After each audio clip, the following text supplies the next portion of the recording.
Hi, before we get started with the episode, we just wanted to point you in the direction of the social accounts we've set up for the show to help you guys engage with us and communicate and get involved with our show. You can email us at can'tdisappointpodcast@gmail.com. Emailing us will really be the best way to talk to us directly and conversate with us on air during the show. Also, be sure to like You Can't Disappoint a Podcast on Facebook.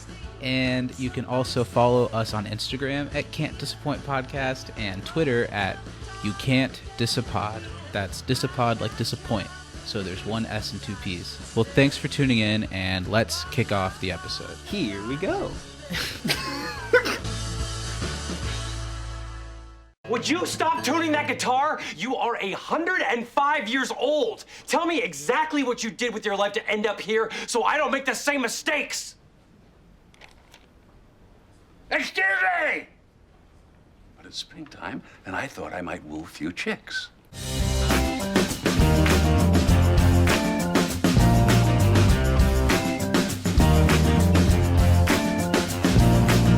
All right, well, let's get started. Hey, everybody. Hello and welcome to You Can't Disappoint a Podcast. I'm your host, Grandpa Schlip. That's what I was going to say.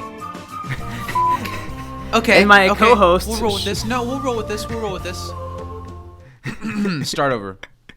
Hello and welcome to another iteration of You Can't Disappoint a Podcast. Yeah. I'm your host, Grandpa Schlip. And I'm Henry David Thoreau, Diet Squirt. Nice. I wasn't sure you were going to go with that or Schlaps Skank, which was my backup. I was definitely going to say Grandpa Schlip. The last time I watched the episode and heard that, I was like, that's the one. I feel like between the two of us, though, maybe you're more the Grandpa Schlip and I'm more the Schlaps Skank. Do you think that's accurate? I don't know. We can both fill whichever role is necessary in any given situation. We switch which one we are. It depends on the day. Is that the right phrase? Sure. Is that what that means? Hi, everybody. Welcome to the show. Another week. Special thanks at the top. Well, first of all, is hi, Communities. Hello. Our both of our, biological father. I don't know if a lot of you guys know that, but think that, he gave birth to each of us individually. He did. And it was a beautiful process. It's on video. If you watch the YouTube, you'll see. And we've really reconnected on a deep level with Papa Bear. And he's been so great. He started this whole community fandom page just so he could help his sons for their future community podcast. And it's really great, Daddy. Thank you. It was really nice of him. Appreciate you. It makes up for all the birthdays you missed. Sometimes saying the daddy stuff really feels gross, but doesn't it? I've committed, and we've made this bed. I've upped it every time, and I don't know how much more I can up it without Steven's mom needing a warning to turn it down for about 30 seconds. Right. Oh, but thanks, Communities, for all you do. And also off the top, special thanks to our pal Alex Webster for joining us last week. That was a ton of fun. And if you haven't listened to that, we talked about the great contemporary American poultry, and it was a good episode. And also, just to plug Alex, again, check out his podcast, At the Cinema. You can find it wherever you find your pods. And also, he would like us to mention that you can follow his film critiques on Letterboxd. His account is Elux. It's spelled Eeluks. He's really funny, and he's really thoughtful, so I'm sure he's worth a follow if you use Letterboxd. Yeah, we hope you guys enjoyed that last week. It's a little different than our normal thing. Let us know what you thought. We're not going to take it into consideration or have it affect what we do in the future, but tell us. So, Steven, how's your week been? It's been a long, pretty nonstop week. I had some events at work and lots of stuff going on, but it's definitely been nice watching so much Community. Yeah. The last 24 hours. Yeah, we're recording on a stretch. One thing is, by the time this episode comes out, it'll still be relevant. If you are in the central Indiana area, I am performing in a Shadowcast production of the Rocky Horror Picture Show. It's October 24th in Muncie, Indiana at the Cornerstone Center for the Arts.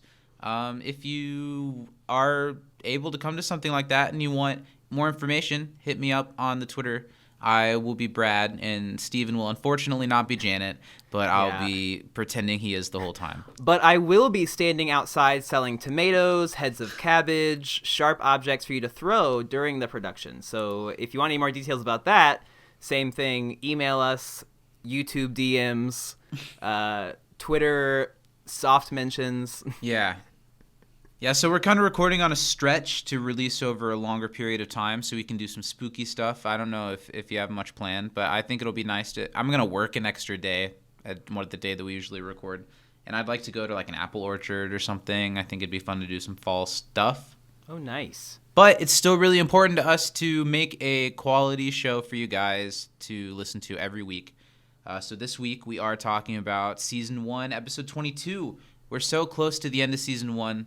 And I feel like we've both grown so much and reverted so drastically in the 22 weeks we've been doing this. According to the pencil marks on my door frame, I've grown 6 inches this 22 weeks. It's crazy. If you want to know where those 6 inches went, you're going to have to subscribe to the Patreon. Yeah, gold level subscribers actually get a live cam feed of my door frame, so you can see every time I go and make more notches. You know, you can kind of see on my Zoom, this room that's my studio room still doesn't have a door. We've been living in this apartment for about a week and a half. I don't know if I mentioned this on the show last week, but I don't have a door in this room, and it's weird. I would like for there to be a door, but I think my sound quality has drastically improved since it sounds really good. I think there's a lot less background noise. Yeah, the walls are a lot thicker, so I feel like it absorbs a lot. But anyway, that was a really long-winded start to The Art of Discourse. We're talking about Season 1, Episode 22. It was written by Chris McKenna, who wrote many episodes. Kate McKinnon? Throughout all the seasons except for Season 4. I'm pretty sure he left with Harmon. And it was directed by Adam Davidson, who also directed a lot in the first 3 seasons. And it originally aired on April 29th, 2010. Ooh. What a time to be alive. Yeah, before we get into what we thought about this episode, this is a divisive episode. Some people really dislike this episode, and some people are quick to come to its defense. So I'm excited to dig into what we haven't discussed. What we thought. I'm excited to dig into it. So let's do some trivia first. Let's do it. I have the bog standard 3 questions. I went with 4. I came up with 4, so I'll give you 2 in a row. All right. And then we'll go back and forth. According to Britta, who knits? Damn it. Because I get so, I made a physical face every time he walked in and said, "Is Britta gonna knitta?" Yeah. And I think I missed whatever the next line after it is. So There's another Jeff line in the episode that made me make that face as well. Winona Ryder. Does she knit to make a bag to put things in to shoplift? Do you think people will get that still? Do people know that she shoplifted? I or is sure that too don't much get of a it. 2001 joke? I just laughed. Yeah, 2001, I think. Yeah, I think she got arrested for shoplifting sometime in the early 2000s. That makes sense. She's good in Stranger Things, I guess. I liked how in that moment that's Britta's excuse for hey, Winona Ryder is someone cool who does it, and then the young kids are obviously like, who the is Winona Ryder? Yeah. Okay, so a second one right in a row. What does head Schmitty define retro as? Is that being 30 years old and not able to afford an iPod? There's one other little chunk to that sentence, what's he saying? but it's 30 years really old, it's really can't close. Afford an iPod. You just got have to it carrying around the enough. Discman. When you're 30 and broke and can't afford broke. an iPod, but you absolutely got it. Okay, give me one. All right, I've got one for you. What was Britta's cat's name that passed away? Unfortunately, rest in peace. Shoot, I definitely like that they mentioned her cat. Mm-hmm. But I don't. Especially because it was a continuation. Because wasn't it last week that she said her cat was just last week? Yeah. Yeah, I don't remember. Well, funny enough, and this comes back to one of my favorite episodes in the latter parts of Community. Okay. Susie B. Oh, okay. Sadie B. Sadie B. Hawkins. Okay. Yeah. Which is funny that she had a cat named Susie B, but did not. Sophie Hawkins. Sophie B. Hawkins dance. It was a Sadie B. Hawkins dance because she mixed up the Sadie Hawkins and Susan Is B. Sophie Anthony. Hawkins the type of dance where the girl asks the guy? Sadie Hawkins is where the girl asks the guy, Hawkins. and Susan B. Anthony was the person, and Yeah, Britta combined and then them and this said to is- Sadie B. Hawkins. I'm getting myself tied up, but in that episode, there's like a alternative female musician whose name is like Sophie Hawkins or something, and she played into it as well. That is a good. That's one of the go-to good season 4 episodes. Yeah. Anyway, what character from Seinfeld does Abed liken to Pierce's position in the study group? That would be hand model extraordinaire George Costanza, You would think he'd be Kramer. right? You would think he'd be Kramer, but Yeah, they given said the they went racist Costanza. rants. Yeah. And this is aside, Very I know we've Richards-esque. mentioned Seinfeld before. I know you're planning on watching through it, but George Costanza, easily one of my favorite sitcom characters of all time. So I funny. know that's a popular statement. Well, he is. We'll see him in Community. Yeah, shout out. Is Jason Alexander, is that his name? Yeah, he's Nice. in the not so well. Some people come to this one's defense, but he's in the not so go to good season 4 episode, the puppet intro to Felt Surrogacy. That'll be interesting to rewatch. Yeah, we're gonna have to. I don't know, like drop some acid and watch that one. There we it's go. Real colorful. That'll be a felt-based. hell of an episode. That one definitely tune into the YouTube one for. Yeah, I'm used to this podcast being long, but 14 hours. They haven't even started talking about the show yet. I mean, neither have we. We kind of have. Give me a question. All right, how many pornos has George Washington Lemon Fresca been in? Ooh. Well, he was the one that this was his first week. Mm-hmm. I don't remember to the decimal, but it was 2,000 something. It was 2019 in just his first week. Impressive. Well, you use the same like 30 seconds. I don't know. Well, I do, but I didn't know if everyone in the business did that. What is it? It's your high school and the last thing you drank? The last beverage you drank? Was it? Was that what it was? Or no, I think it was your favorite childhood beverage, maybe even. Was it the last thing you drank? I don't know. We'll wait till we get to it in the episode and then we'll play the game. Then we can give our names. My last question for you. Yeah. What does Abed's t-shirt say when they're at the outside car wash with Boobatron? They're not still wearing their pledge shirts. No. I don't remember. It says Rise and Shine. Rise and shine. Nice. All right, then Abed's my got last some question. cool shirts in this one. This is the one where he wears a Boondocks shirt as well. Yeah. Yeah. He's got a couple cool ones. Okay. All right, and this is a kind of easy one. But what does Mark's mom have in her water bottle? Vodka. And what time of day is it? It's 2 p.m. It is 2 I'm at p.m. school, I'm at and it's school, 2 o'clock. And it's 2 o'clock. Wowza. All right, let's get into them sweet, sweet listener questions. Whoop, whoop, whoop, whoop. All right. Sorry, I didn't have the email directly pulled up this time yet. You have Let's like start with- 2 responsibilities for the entire know. podcast. And I've I'm not done any. I still haven't watched the episode. Okay, but gonna go ahead and read the full community Yeah, one. any year now would be great. Okay.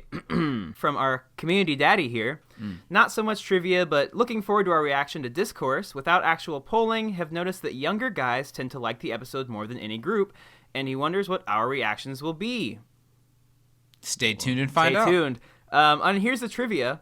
What item/idea will come back in the season 2 Paradigms of Human Memory episode? I'm going to defer to you. 'Cause The off the top idea my head. of, I don't know.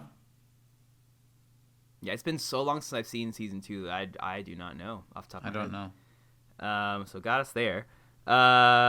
What line of Abed's do you think was written on set, not in the original script? He's a nose of one. There is an Abed line that they mentioned in the audio commentary that Dan didn't know about until he saw it. I don't know if this was the unscripted one, but it was the line where he's talking about Entourage. And he mentions the 3 characters from Entourage as being Pierce types, and then he's like, that show's messy. Because they went into big depth about this little Entourage reference about how it was like, you can see the light in Abed's eyes fade as if he really liked Entourage, and then he's suddenly noticing that it was really problematic. Yeah. But Have I you don't ever know if watched that's Entourage? correct. I watched the first episode. Okay, well, I caught moments of it when I was very young and shouldn't be watching stuff like that, but didn't really watch it. And then I watched the first episode as an adult and decided it's probably not for me. when I was like 20, I watched a good part of the first season with a friend who really liked it. Yeah. And it was what it was supposed to be. Yeah, and that doesn't make me want to watch it at all. Yeah, at this point in my life, not really. I enjoyed watching the season when I was sitting there, like, shooting the shit with a buddy, but it's not a show that I would ever be like, oh, you know what I really want to watch right now? Entourage. We'll save that for the Entourage podcast. Exactly. Entrepod. Nice. Well done. And then... you can't diss a Wahlberg podcast. I don't know. You can't There's something Wahlberger. there. All right, but luckily, our community Papa, Papa Christmas, has gifted us with the answers to his questions. And the idea that comes back in Season 2 is Boobatron in the Gravity sequence. Interesting. I don't recall Boobatron making a return appearance, but I'm looking forward to that. And it looks like here, Zach, that you were right. His realization that every character is bad and says, man, that show is sloppy, was not originally scripted, which does not surprise me because, you know, maybe he was like, wow. Entourage sucks. I mean... And I can make fun of it on TV. Okay, who else we got? All right, we have an email here from Danny. It says, hi, Zach and Steven. Hope Howdy. everything's great with y'all. I'm looking forward to hearing what you think of this episode. Gotta admit, I've never been crazy about it, but I did enjoy rewatching it, and it definitely has some great moments. Biggest laugh for her was in this one was Abed's impression of Annie's gasp. Definitely rewound and played that scene a few times. That was pretty funny. That was a funny pretty moment. funny. Here are her questions. What was the name of Britta's cat? The one that died, crying emoji. And that would be little Susie B. I had already forgotten. Thanks, Steven. No problem. And then here we go. Oh, what is the name of the sorority that's doing the car wash in the parking lot? No clue. I don't know Greek letters. I tried to even look at the one that was on Troy and Abed's shirt, and I was like, I don't know what the hell that says. Well, I know a tidbit about Troy and Abed's, but I'm not sure of the sorority at all. Mm-hmm.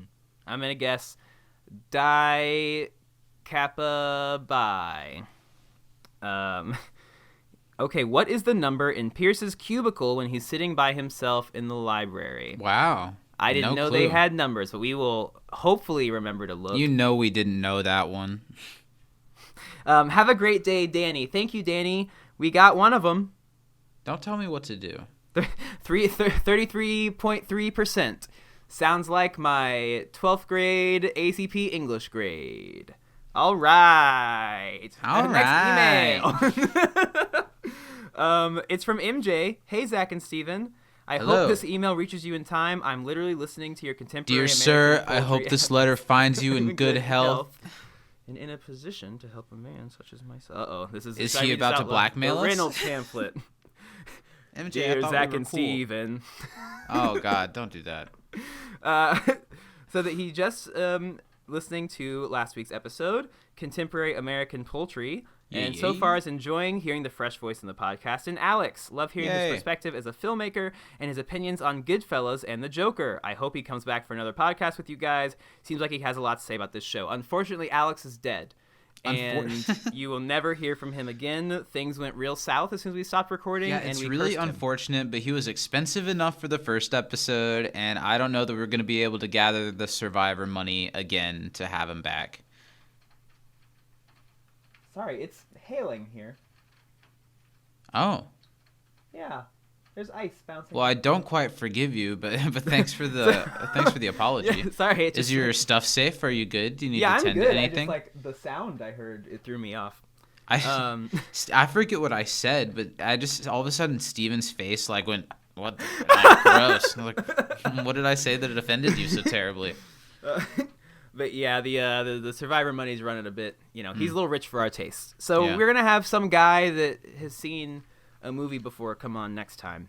Community Daddy bequeathed us a podcast following, but not a lot of money. Yeah, our endowment.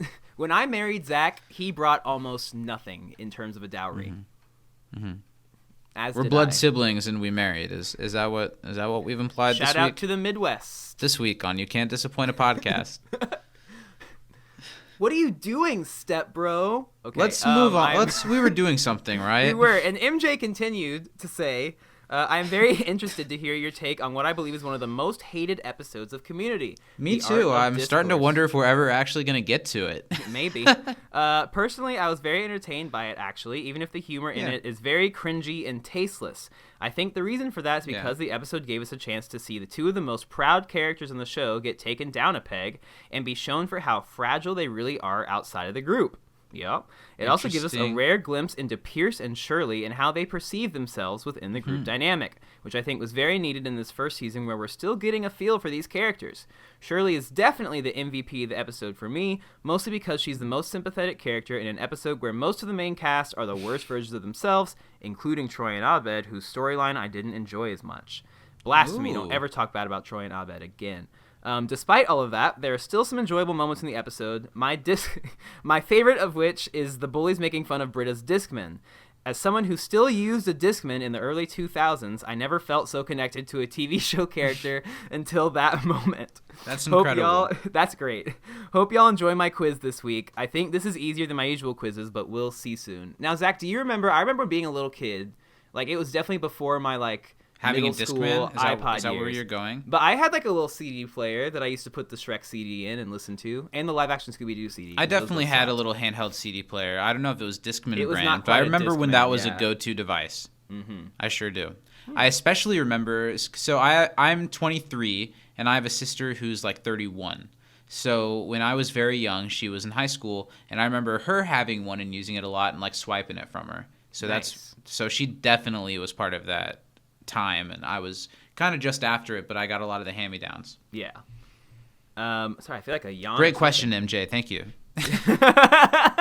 Thank you. All right, MJ's trivia round, week number 9. Wow, this is week 9 of MJ's trivia. That's pretty awesome. Thanks, MJ. To think we have the actual Unfortunately, he has also died, so this will be the last appearance. We have Michael Jeffrey Jordan sending us trivia every week. I can't believe it. What item of clothing was Britta knitting in the beginning of the episode? That would be a cute little kitty eye patch. Yeah. Adopt, don't shop. Okay, this is gonna have to be a team effort here, Zach, because I think I can partially answer this one, but not all of it. I'll tag team with you any day, Steven. Woo! Complete the lyrics to the song Pierce was singing in the study room, which is an actual song I feel confident in this. by Welsh baritone singer J.W. Myers. I didn't know that. Jesus. Mm-hmm. No one to watch while we're blank. Kissing. No one to see while we're spooning. Mm-hmm. Let's take a trip in my airship, and we'll visit the man on the moon. Nice. Beautiful. We will be releasing a studio version of that for our OnlyFans, so get on ahead of the curve and sign up. I only have 6 blank discs, so get them while they're hot. Complete this diss from Jeff. Hey, blank, what time is your mommy picking you up after she's done shooting blank? Hey, I don't remember what he calls them, but after she's done shooting Real Housewives of Greendale County. Hey, boomer. Something when you're done shooting crack cocaine. Up your butt. Whatever you say, boomer. Whatever you say, boomer. Shout out to, what's that e-girl's name? I don't remember. The audience knows. He probably remembers. The audience knows. All right, what was the name of the City College goat mascot? And obviously that is the man, the myth, the legend himself, Billy. I love Billy. Billy? He's no Chompy from the Fairly Odd Parents. Fairly Odd Parents? Okay, I'm really glad that's he's what no that was Chompy. From. Yeah, but Billy's solid. And what TV show was sloppy, according to Abed? That would be Entourage. Interrogue, the show about becoming red. What was the name of Mark's mother who Jeff tried to seduce? It was really ugly. It was like... I can tell you a lot about the actress who played her, but... Mandy? It was like... Celeste or something. And Celeste is not an ugly name. It was not Celeste. It was like a name uglier than Celeste. Sorry that had a lot to of the hordes of people named letters. Celeste that are avid listeners to our podcast. I think I had a crush on a girl named Celeste one time. It's pretty. It's like Sounds you're about right. the moon. All right. What was the name of the robot that Abed and Troy made in an Boobatron. attempt to woo some babes? That would be Boobatron. Buen, buen, buen. All right. How many minutes did the iconic standoff between Jeff, Britta, and the high school bullies last before Pierce and 12. Shirley intervened? 12 whole minutes. 12 minutes. Okay, and this, I was going to ask you about this because I don't remember specifically in the third watch, because I didn't really think about it until the third watch. But bonus points if you can identify who Pierce and Shirley pantsed specifically. Now, I know that they pantsed Mark and whatever Shirley the girl Pants is was. the girl. Okay, I just want to make sure And that Shirley pantsed the girl and not Pierce. And Pierce pantsed the main dude Mark. with black hair, and then the other dude didn't get pantsed. No, he just stood there with his ice cream. Was like, whoa! I think we aced MJ's trivia. Did we? I think we did. That might be a first. Mm-hmm. I think that's really a first. Wow. Don't expect it often, but we did do it. Yeah. Is that the end of our trivia? Do we have more? Says he will be back in College Cut-Ups 2, Panty Raid Academy, MJ, and I think that is the end of our write-in emails for today. Thank you, everyone. If you want to get involved, please do. Like we briefly mentioned, we're stockpiling episodes right now. So go ahead and send in some trivia questions, MVPs, funniest moments from the English as a Second Language, episode 24, the penultimate episode of the season. Yeah. That's the next one we'll be recording as of release of this episode. Yeah, so I'm thank excited you for that and one. getting involved. Yeah, we're getting so close to the end. Steven, let's just push it back just another second before we get into how we felt about this episode. Yeah. What was the funniest moment for you? Okay. Let's dwell on the positive. My funniest moment was either, and I remember, this is stupid, and I remember laughing at it during the season 1 live stream, too. It's when Troy goes, at least doesn't think me and Shirley's my mom anymore. He thinks we're cousins. And that line makes me laugh every time. But I hate that. That's literally my least favorite joke of that group of Pierce jokes. Yeah, I don't think it's funny. I just laugh every time for some reason. I respect it. But my other favorite has to be the looks between Britta and Annie when Abed first says that he made out with the prettiest girl in school, and they're like, you? And they're like, oh. And when Pierce says that he refers to one into like flat ass and the girl Abed wants to bang. That's a good one. I think my funniest moment in an episode that's controversial, it's kind of including that part of it, is the slow motion stare off at the end. The way that the Schmitty girl's hair goes from side to side, and the way Gillian Jacobs plays it for sure, and the way that Joel does some of it, I think it's pretty funny. All right. And that's where we're going to go with that. So let's rip off the Band-Aid. Steven, initial impressions of The Art of Discourse. Did not enjoy about 80% of it. Okay. And when I say not enjoy, I just think that it misses. It's a swing and a miss. And I think that's common of people, and I definitely went into this episode remembering it that way and expecting it, and I think mostly because of that I enjoyed it. Mm-hmm. I was able to go in thinking, okay, those kids are going to be really annoying, but they're supposed to be really annoying. Yeah. So I was able to go with that. I really like the Troy and Abed plot, actually. I disagree enjoy with the Troy and MJ. Abed I part. think that's one of the best parts. And even though it's kind of a damned if you do, damned if you don't situation, I think a lot of the Shirley and Pierce stuff worked pretty well. I think especially towards the end of the episode, Pretty well. It was actually done really well in an episode that doesn't have any real character depth to it until that point, but they do a good job once they get there. There were certainly a lot of moments, and every episode of Community has these moments that made me laugh, and that are moments that I've always remembered that I didn't remember to this episode at all. I went ahead and ranked it according to all the episodes, and I will say it's not my bottom episode.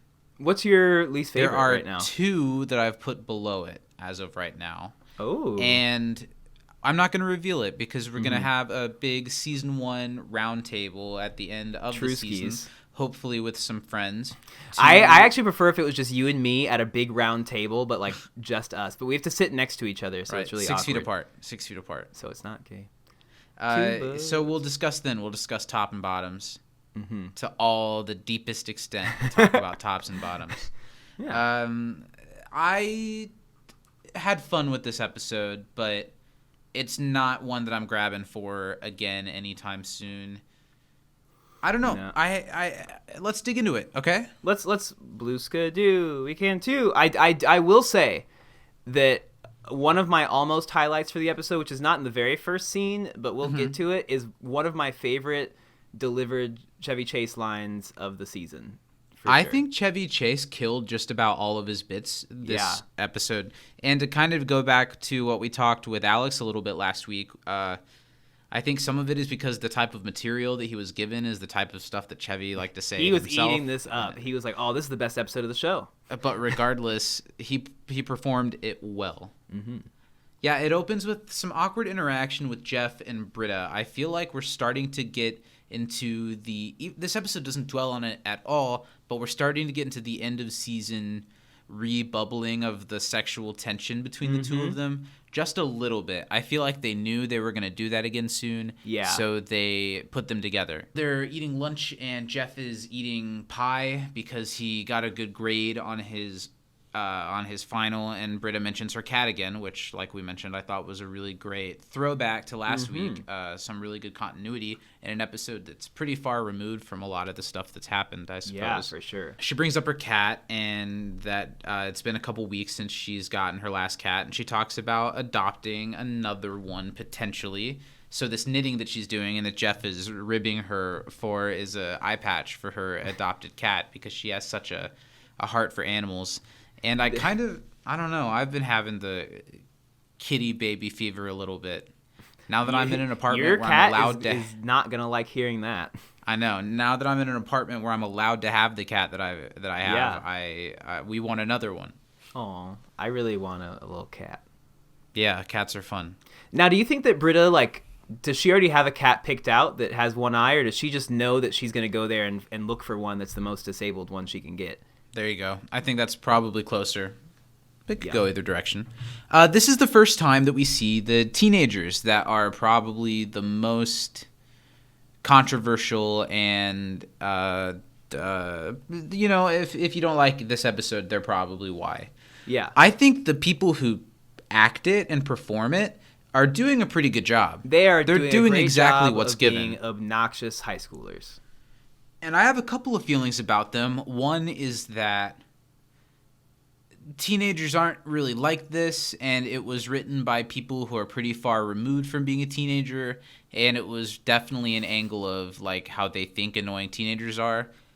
And on the other hand, teenagers are totally kind of like this. The Schmitty thing, I don't know. I don't think I was ever so silver spoon annoying that I was confrontationally making fun of people like they are. Yeah. But there is definitely a thing of a word being repeated as a joke between a group of friends that could just be one word that has no meaning. Certainly. I think it's based in a lot of truth of how these people are, but I think it's definitely written by old people. Do you agree? Yeah, because I feel like I especially am very quick to clown somebody like that, oh, look at those, but I wouldn't do it at them, especially not if I'm visiting a college. I'm not gonna go and pick on somebody in the college. I don't know. Right. So in the world of the show, what's happening is they're here. They're high school students that are visiting the school, and they basically interrupt Jeff and Britta's conversation to make fun of them. And they have that line where they're like, "So we were just wondering, can you tell us exactly what you did in your lives to end up here so that we don't make the same mistakes?" Yeah, because if I end up 35 and celebrating a B in nutrition in community college, I'll kill myself. That's kind of repeated throughout the episode. Yeah. And I don't know. It is kind of annoying, and I don't think anyone would actually do this to people. I don't know. It's very get off my lawn, this whole episode. Yeah, and I feel like I'm mean enough as an adult that I would have really hurt these kids' feelings, aggressively so, as soon as it starts. Well, no, I'm not going to let children... And of course, Jeff and Britta are okay, they're kids, but it affects them. And I guess maybe I just am angry in my old age. But... There's thoughtfulness in this episode. It definitely... these young kids that are calling out Jeff and Britta as like out of touch old people that are lame. I think Britta isn't removed enough from like her young anarchist feminist days that she still thinks herself as a kid who's like me against the world. Yeah. And Jeff thinks he's the coolest thing ever has the crush on the 18-year-old girl. I think he still thinks he's cool and hip as well. Mm-hmm. And they're both older than I feel like I can admit that I am no longer in that demographic or can squeeze myself into that demographic. So I think it's fair to say that Britta and Jeff, who are both at least 30-ish, they're not. They certainly aren't. Like, I feel like, yeah, like I wouldn't easily be able to just hang out with a group of high school kids and not feel weird. Like, I'd be like, all right. Right. So we're in the study room. Jeff and Britta walk in talking about Britta's listing off reasons of why she isn't what these kids have clocked her as. And there's a really iconic Pierce moment here where he's wearing a beret, sitting on the desk and playing an acoustic guitar, while Jeff and Britta are suddenly so aware and like ashamed of their age and how it shows. Pierce just does not go with that at all. You know, there's a really great season 1 Community soundtrack that's like the only official thing they ever did like that, and there is a literal track of Pierce's song here where you can listen to Chevy Chase's performance of "Come Fly Away on My Airship." I love that. He's just strumming away the guitar, and it really pisses off Jeff because, you know, they're so anxious about their situation right now. And he calls out Pierce and says, "You're 105 years old." And then he turns around what the kid said to him and says, "Tell me what you did with your life to end up here and how I can do something different to not make the same mistakes." And Pierce's reaction here is pretty golden. This might be my actual highlight of the episode because I don't know why, but excuse me, it's he so literally good. sneezes out his angry response. It's because Pierce is just minding his own business. A case of what Alex mentioned, where I'm sure Pierce or Chevy didn't know this line until they said it, so they were just like, "You're angry and you're yelling, 'excuse me,' and he's like, 'Oh, Chevy." And then immediately switches back to like, he's here it's to springtime. woo chicks. It's springtime, and he plays his song. Abed is eyeballing his list that will be a big part of his episode this week, and he instinctively interrupts Pierce's song, grabs his guitar, and smashes it to pieces. A total cliche that Abed is so happy to live out. I would love to do this sometime. Yeah, I've never had enough guitars at my disposal to feel comfortable doing that. I'm sure I'll never do it. Hey, but when you do, you can be be just like Billy Joe Armstrong. He likes to break guitars. Billy Joel Armstrong. I've definitely called him that several times, like not ironically. Abed says sorry and hands Pierce back his shattered guitar. And this is when he calls out his list, and it's all of the college cliches that he hasn't done that he would like to do in his first year that he's been working on throughout the season. And it works that we're just now hearing about it, but then he mentions that several of the things he's done so far this season have been things that he's crossing off of this list, like bonding with a group of lovable misfits, getting in a fight with a school bully, and making out with the hottest girl on campus, which I feel like we have to discuss a little bit because of my Abed's asexuality claims as well. Yes, who do we think it is? I don't know. Well, in the season 2 episode that Alex mentioned last week, when Abed clocks all the bitches, one of those girls is Hillary Duff. Winner. So let's go with that. W. Yep. But I was thinking, like, Abed made out with a girl. I think we don't hear him say stuff like this very often, and I've always claimed that I believe him to probably be asexual. It's true. But also, he did it because it was on his list. Yeah, I see it like the Dom Draper thing. He's like, okay, I'm going to do this. But it's definitely crossing a line. They made out. Mm-hmm. So I guess we don't know how Abed felt about it. He doesn't really go in deep with it. He definitely portrays it as if he only did it to cross it off the list. Yeah. But that was my thought. Then we get the quiet moment between Britta and Annie where they're both like, oh, so it must have been you. And they're both like, no. And then they're like, oh. Then who is prettier than us? And it's Hilary Duff. It's Hilary Duff. No offense, but it's Hilary Duff. There's the funny Morgan Freeman line where Troy says, I'll be your Morgan Freeman. And Ovid says, like in the bucket list. And Troy says, what? He just Confession, wanted to be Morgan Freeman. As many times I've listened to the song Say by John Mayer, I have not actually seen the bucket list all the way through. I saw it in theaters with my mom when I was like Nice. 12. I don't know how old I was when that movie came out. So I could probably watch it again. I couldn't tell you much about it. Let's go to the theater and watch it. Watch the bucket list together? Yeah. Let's do it. You know, all the theaters are empty. We can probably just go in, hand them $10, and tell them to play whatever we want. Like, hey, if I hook up my phone, will you project the bucket list up there, please? And they're like, really? And I say, yeah. Say what you need to say. Okay. We should start episode by episode the bucket list rewatch podcast. Where we just go through every 10 minutes of the bucket list and talk about it for an every hour. 2 minutes. Even better. 2 hours on every 2 minutes. Abed gets Troy to stand up and gets ready for one of his item cross-offs by pantsing Troy, which I love that when it happens, the first thing we see is how funny Pierce thinks it is. Yeah. Because that's going to set up where this is going.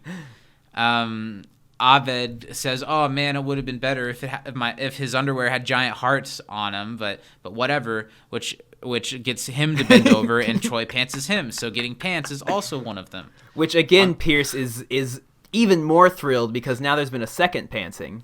On the commentary, Danny was like, "If you notice throughout this whole scene, my pants are pulled down, so they're easier to get off." Foreshadowing was what he said.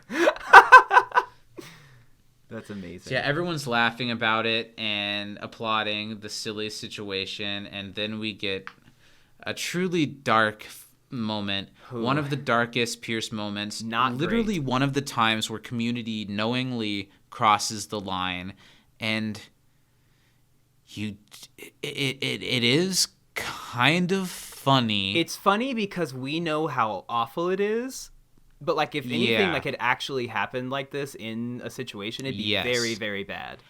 And to the benefit of Community, to compliment it for a second, I think they deal with it lightly as it would be dealt with in real life. Mm-hmm. I think we'll get to that in a second. Yeah.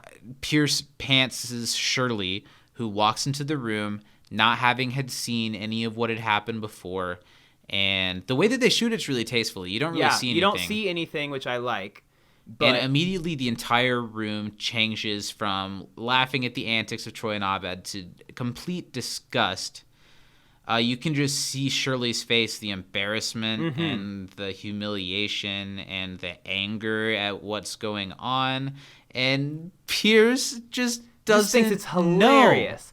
know. Holds He out has his hand no for a idea. high five. He And thinks he says, get it? great. Get it? Oh. And the theme song plays. Cut to theme song. What a cold open. Yeah. That, like... Now, I remember times in school where pantsing was a thing. You know, more so gym class was where it happened. Absolutely. And there It were was times... always the hilarious guy on guy, though. You don't pants a woman. You don't pants a woman. And now I remember times where they would try and pants a girl.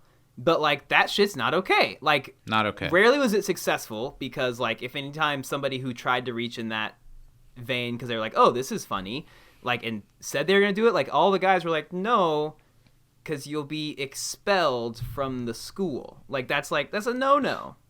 Let me dust off the more you know music that I've used in the past to set up. Everyone, next March 32nd, when you're doing your racially tasteful April Fool's Day pranks, don't pants a woman. Don't pants a woman.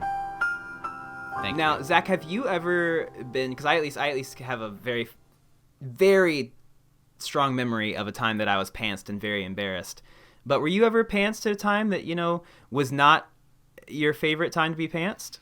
You know, I went to a Christian school in elementary school and middle did. school, and I think there was so much gay panic that stuff like that didn't happen. That's You know, this a is good the way same to describe school that in the high school there was no prom, they had banquet, and everyone sat at tables in the gymnasium, and there was no dancing allowed. You also went to the school that I knew, and maybe this was just a rumor, but like kids like legitimately got kicked out of that school for sleeping together.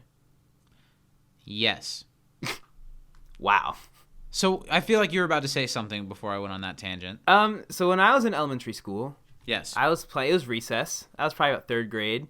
I have some crushes on a couple of girls, I'm playing at recess. We're having a good time. You're running around. Yeah, monkey bars, all that. And this kid, he pulled down my pants in front of these two girls. In front of the girl that you had a crush on. And here's the problem with it is when you're in 3rd grade, you don't buy your own underwear. Like maybe my mom would take me in the aisle and be like, okay, Steven, which of these identical Walmart 4-packs of Brees would you like? Sure. I went with like the SpongeBob type every time, like the character underwear every time. See, I wish. Mine were the solid colors, and I don't think I might have had on white ones that day. Did you have a pee stain on your underwear? No, but like they were definitely like briefs, and I'm a boxer briefs man myself. Which like if I'm pants in boxer briefs, it's just. I feel like you don't have to be explaining yourself. You know what I mean? I feel like you don't have to like frame the story that way. They don't need this much details. I could have just left Not it. Not the detail. I just don't think you have to explain why getting pants in front of girls was embarrassing. I don't think you have to be like, I just want to give the listeners context. If they can't relate, if they've never been in front of a girl or had pants on or off, how do they know? I certainly have not. Yeah, either any ever of had those. my pants on or off around a girl. I'm in a constant state of limbo when it comes to my pants. I'm always wearing a skirt. There we go. That's one of my favorite things about you. Sorry, finish your story. But yeah, I was really embarrassed, and I've never forgiven that guy. We were friends in middle school, but like Is it someone I would know? Maybe. Yes. You should tell me a name. I'll bleep it out if I need to. Do you know? Is that the like military kid? He got somebody pregnant at some point, I think. Was he San Diego or was he the rapper? No, that was. Was he a rapper? Neither. I don't know if I know this person or not. He went to a different school at some point, but we went to school with him at some point. But I don't know how much in high school we went to school with him. We should find him and get Chevy Chase to help us out with this. I'm sure he will. $250 gets you a cameo. Mm-hmm. I think it's actually $500 now. This price. Right. And we'll pants him. We'll find him and we'll pants him. You, me, and Chevy. Okay. What if we like surprise it and we actually pants Chevy? Get it? We say get it? Get it? We just bring the sad old man somewhere and then pull his pants down and laugh at him. I'm sure it wouldn't be the first time. $500, yeah. So after the theme song, we are sitting in the aftermath of this awkward moment that had happened. Everyone's kind of talking about it. Everyone feels really uncomfortable. Shirley went to the bathroom to adjust herself and to compose herself. And Pierce is expecting an apology. Obviously, this is a big deal. She's made Shirley very uncomfortable, and he has to deal with it. But Pierce isn't willing to accept it. He isn't willing to deal with it. It's not a good color on Pierce, but it's true to the character. And on the commentary, they said the thing that they were most proud of with the storyline was that Pierce is kind of like the Eric Cartman type character of this show. Mm-hmm. And in this show, there's enough real-world relevancy that something that they do will rub someone the wrong way, and they're going to have to deal with it, and you can't just laugh anything off. Yeah. And they said that it had to be something kind of dark and shocking like this because we've already gotten to the point where we can laugh at him for being racist and homophobic and sexist. It had to be something more shocking than those truly shocking things. Well, it had to be something visual and physical. And much like real life, I mean, Pierce here is like, oh, well, I mean, she just can't take my joke. And how often, I mean, do you hear a guy do something that's, bad? And he's like, well, I mean, I'm just kidding. I'm just joking around. I didn't mean it. But I'm like, no. He really, embarrassed Shirley. Now we got to talk about the teenagers again. I don't like how they just follow these people. I would kind of get it if it was just Jeff and Britta that they keep bumping into. But now they're here. They're making fun of Pierce for being Grandpa Schlip, which I always miss my Grandpa Schlip. May he rest in peace. Till we schlap again. And they just keep calling him Schmitty. They do an old person impression. I like the one guy's Walker, no teeth impression. Jeff tries to get in a pissing contest with them and is like, oh, well, I'm a lawyer. And they're stupid kids. They don't care what you are. They're going to make fun of you unless you stoop down to their level. Yeah, That's and where clearly, this Jeff, episode you're goes. not actively being a lawyer because you're at community college. That's the one thing, that Jeff and Britta fail to realize they're not going to win this argument because the whole thing that the kids are looking them down for is that they're at this, community college. And so they're fighting a losing battle, but you used it as a joke earlier. I hate that they called Britta Schlaps skank. Yeah, it's really a terrible thing to say. She's just a woman that they met. Well, and they call her something else pretty bad later on, too. Fun of them. It's not like they address them negatively from jump. I don't know. Well, don't they call her doesn't he call her a whore later? Probably. This is the funny moment that they have when they school Britta for wearing a Discman. And Jeff's like, come on, the cool kids are watching. How could you do this? You should have known what you were doing. I'm sure that's how people felt about me when I walked in with my Fat Albert shirt in grades 2 through 12. Yeah. Every day. Yeah. I'll wear it next week for you guys. Hey. I do like the, Britta says it's retro, and Head Schmitty mentions it being because she's broke and can't afford an iPod. I think that's a kind of funny line. Yeah. And they leave. It's like they're done for now. We'll see them in a little bit. And then Pierce, I think Schmitty means loser. He just had to say it so everyone else would, confirm it so he could really know for sure. Shirley calls everyone to the study room to talk about what's just happened, and I think this is probably the episode's best scene. Yeah, I like this scene. And I think it's one of Yvette's best performances. Yeah. Okay, so if you remember all the way back to the Halloween episode when Britta and Shirley team up to, do something to Slater, they fill up her office with water from a hose or something. The original idea for that storyline was that Shirley was going to take a shit in in her drawer, and Yvette made a big deal about how black women wouldn't like that. No, and they would how not. That's bad representation, and she said Shirley wouldn't do that. I feel like in this conversation where she gets to say these things to Pierce, you can say black, I'm a black woman, yeah. And how she explains her devastation by this moment because it's embarrassing and it's so disrespectful. I think she was able to channel that real world thing. And I think similarly, Dan Harmon and the creative team were able to channel that situation that I'm sure that's just a joke that you write. You know, it has nothing to do with that. But of course it's not appropriate, and good for Yvette for being comfortable to step up and to say something. Yeah. And good for the writers to be able to accept that and then use it to have a thoughtful issue in a future episode. I don't know exactly that it's that close to it, but it feels like it a little bit. Well, and I'm sure that as a black woman on a primetime sitcom, which is not, especially at this time, it's not a common thing to see, it's probably not the easiest thing to step up to the writer and creator of the show and say, hey, this idea is bad and I'm not comfortable doing it.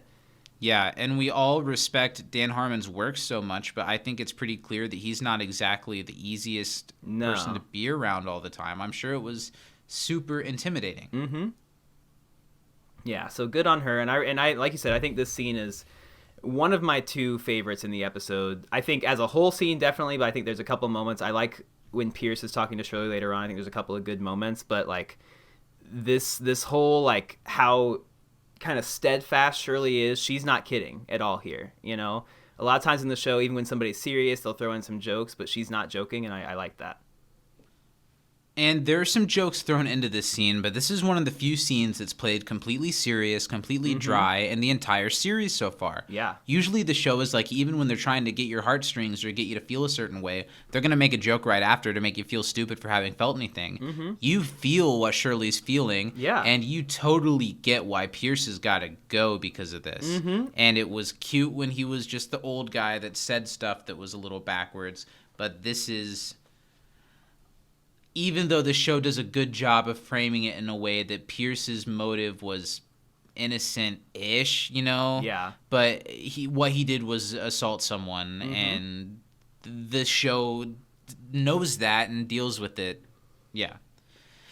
Pierce, is so quick to defend himself by saying, hey, calling you the black woman isn't that bad. You should hear what I call everyone else. And that's when we lead to the other quiet Britta and Annie moment when Pierce mentions that one of them is the one that Abed wants to sleep with. Mm-hmm. Not sure who it is, but again, I don't think it's either of them. Yeah. I wonder which one Pierce thinks Abed wants Probably to sleep Annie. with, though. Do you think so? Mm-hmm. Because Pierce probably wants to. Yeah.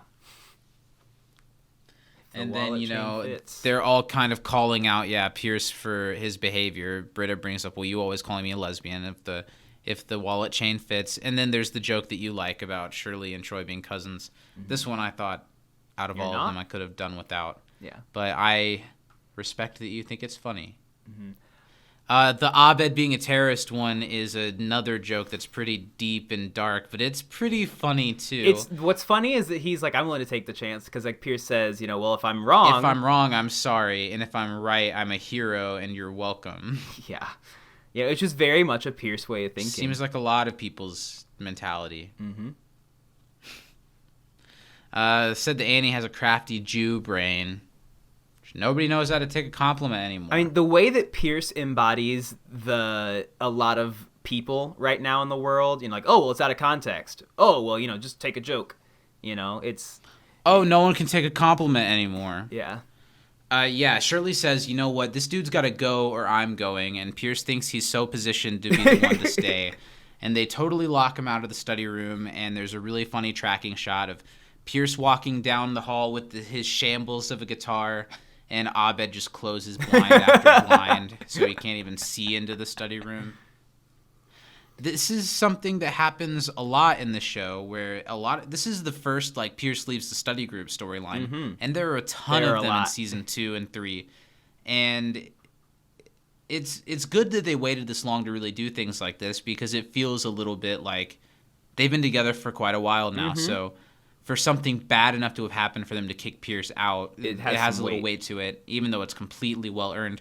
I believe this is the only time we see Chang this whole episode. So. Just got to get that paycheck to Ken Jeong every week. Yeah, and friend of the show. So he runs into Pierce as Pierce is leaving, and he's holding a bunch of Girl Scout cookies, which he tries to sell to Pierce. And Pierce is... This is one of Chevy's worst acted moments in the episode. Yeah, definitely. Says, they kicked me out of the group. And Chang, I guess, stole these Girl Scout cookies from Girl Scouts and is trying to sell them back for a profit. Yeah. The Girl Scouts are fresh on his tail and ask Pierce, have you seen a Chinese kid? Yeah. They think he's a child. I guess. And then I don't know exactly how Chang got to where he could hide this effectively behind Pierce. Yeah, it's like Pierce was wearing a dress and Chang was hiding underneath it, but he jumped under the study table, but now doesn't have the cookies anymore either. I don't know.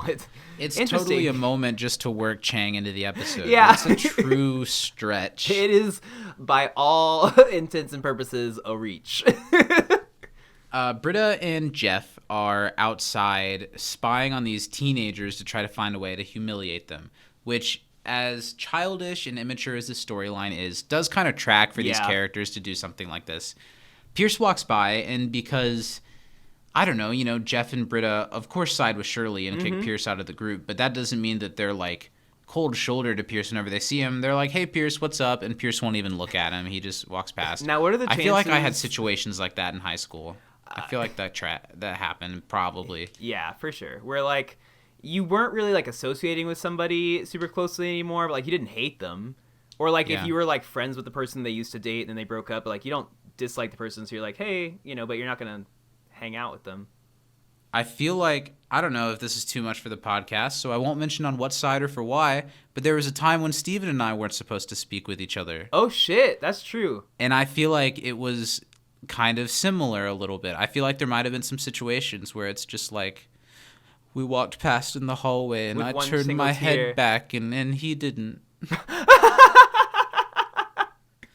So no one tell my mom that we do this podcast together, right? Because we're not supposed to be friends. Not supposed to be friends. So yeah, they're outside spying on the child Schmitties, and Britta's the one who's bringing up these conspiracies of how they can bring them down. Mm-hmm. She's the one that's like, oh, she doesn't have a wedding ring on. He's a child of divorce. We can make fun of him for his broken family. And Jeff has this what the f*** are you saying? Look. But he's the one that did that whole thing with Rich just a couple weeks ago where he truly went nuts. Yeah. And you're going to judge Britta like this? Come on now. Yeah, this man... And Jeff comes up with a plan where he's like, I'm going to bang my way through this issue. I'm going to go that kid's mom. Which is a valiant strategy. I mean, if I had to pick a course of action to solve most of my problems, it would be sleeping with somebody's mother. I'm going to that kid's mom, Stephen Baker. Usually, that's what I at least Previously, plan. we decided your tombstone would read, was right that one time. Now it'll be that kid's mom. That kid's mom. Wait. Let's rewind 30 seconds. Hey, Steven's mom. Really glad you're here joining us. You might want to turn the volume down and skip ahead until right now. So I don't know how much we talked about this in the podcast, but there was kind of a running joke in my, friend circle for a while that I dated moms. And I think they can tell. I think we've made jokes at the expense of it. Because I have maybe been known to be involved with the occasional woman who's a little bit older than I am, and sometimes that woman happens to have a child. And the first time that joke was made around explaining my the mom, concept of moms. I just mansplained moms to our audience. Sometimes I'm with a sorry. woman. Sometimes they're older. Sometimes they have children. You call this a mom. Now, I also have a mom. Just like you. Finish your story. Sorry. So the first time, since we're in the mom episode, we might as well talk about it. Yeah, I fixed my time to shine. The first time that joke was made around my mother, there was horror upon her face. I bet.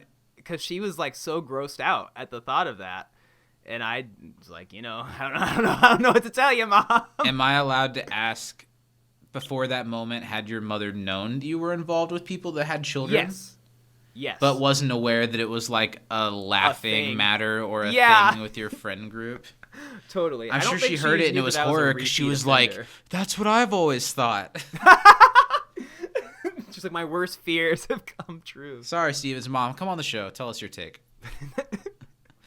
This is the line that Jeff has that made me make the face that you mentioned making. This was bad. When he's trying to say how he's going to school them after he pulls a Stephen Baker on this kid. And he says, attorney at, aw, snap. 2 thumbs down. It's pretty bad. Even Britta was like, ugh. Yeah, it's pretty bad. And Jeff says it'll be better than that, but I don't think it will. Was it? There's another standoff between them. Oh, here we go. What's he call him? This is the line. He said, what time's your mommy picking you up? Hey, Clearasil. What time's your mommy picking you up after she's done shooting The Real Housewives of Greendale County? It was Clearasil, I think, was what we didn't know. That kid's skin is fine, though. And the kids just do the same thing that they do. They don't take anything to heart, even though that's definitely not true of teenagers. If anybody said anything to me about me, I'd be crying. I'd be sobbing, yeah. And then I'd make fun of them, with my friends days later. Mm-hmm. Jeff's rubber and their glue and everything he throws at them bounce. I don't know. You know what I mean? It's a thing. Does rubber not stick to glue? Can you not glue rubber? It's a thing, Steven. It's a thing.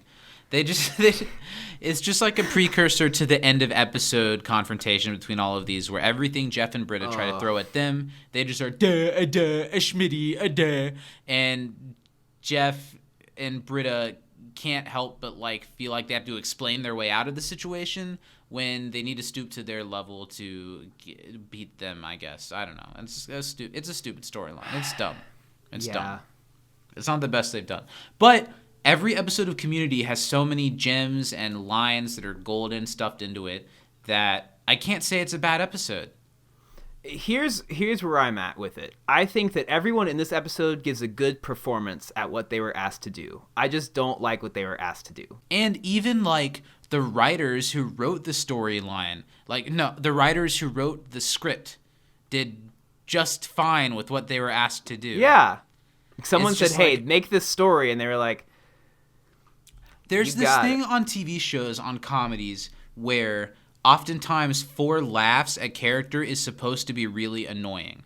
Mm-hmm. But oftentimes there aren't laughs because they're really annoying. It's just annoying. And that's what this is. Yeah. It's not, oh my God, I'm laughing because it's what silly guys. You're just ready for this part to be over. Mm-hmm. Yeah. And maybe it's because of how politically incorrect it is to make the like that sort of noise with the arm movements. You know, Yeah. even though I don't think they're like expressively trying to make fun of people who are disabled, it's very much in that kind of flavor and sound that like people don't do anymore. But like when we were in maybe like 3rd grade was kind of funny when people did it because we didn't know any better. And we were like, oh, that's a silly noise. This is fun to do. I remember when the funniest thing on the planet was during attendance at the beginning of class, you know, you're supposed to say here, but then they'd call your name and you'd be like, pickle, or something, or you'd be like, Yeah, why was that funny? French fries. If I were a teacher, I probably really would have kicked a kid right in the throat if they ever did that. Jeff and Britta try to just walk away from the situation, but the kids keep following them and mimicking them, and I don't know. They make it back to the study room, and they're so worked up by this, they've got to beat him. Troy and Abed are leading Billy, the goat, into the study room because they crossed off the list stealing a rival school's mascot. Now, how much is City College mentioned before this? There was definitely a time where we mentioned them for the first time, and they were like, "This that might is have the been the first football time they've episode? mentioned City College." It might have been or the debate episode. Or the debate, that's true. Because It's City definitely College City becomes a College much in the bigger... debate episode. They're like a active threat. Mm-hmm.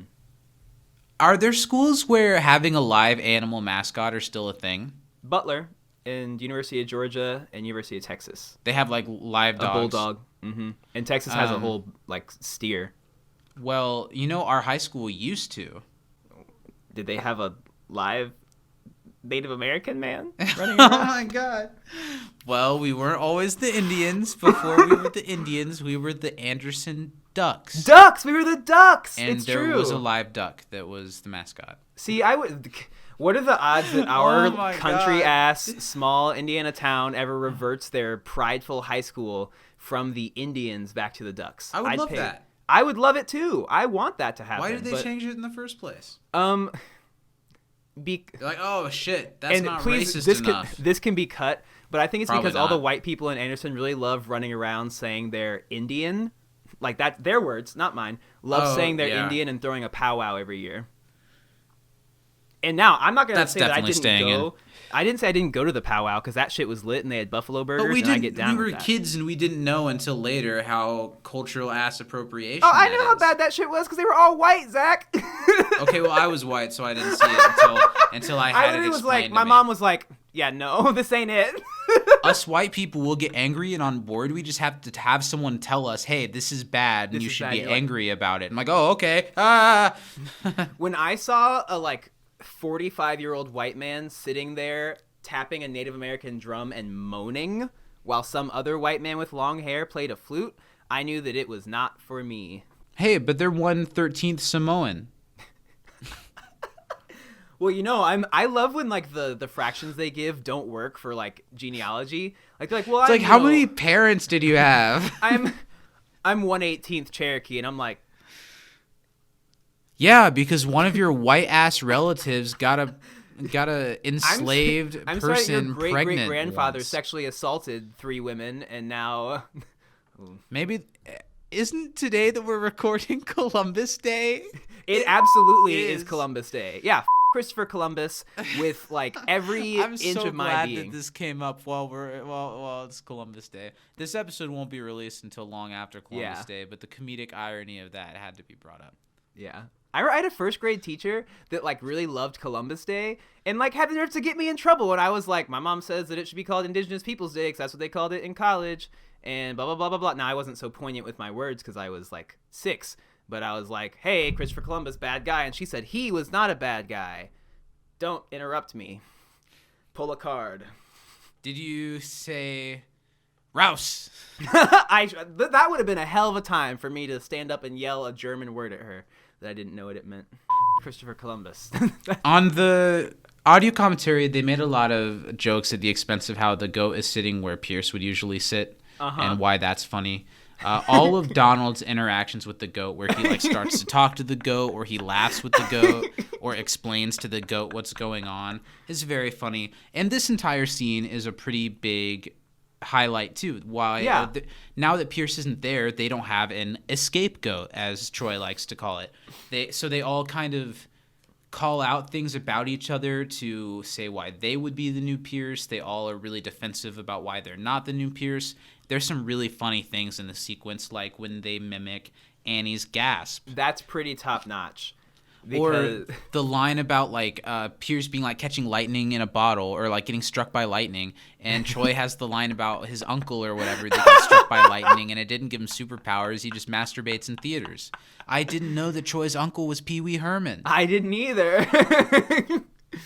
There's some funny ones. One of my favorite moments here is like when, you know, it gets turned which is a very valid statement from, I think Annie says it, that Shirley, other than Pierce, is the most bigoted, which is absolutely true.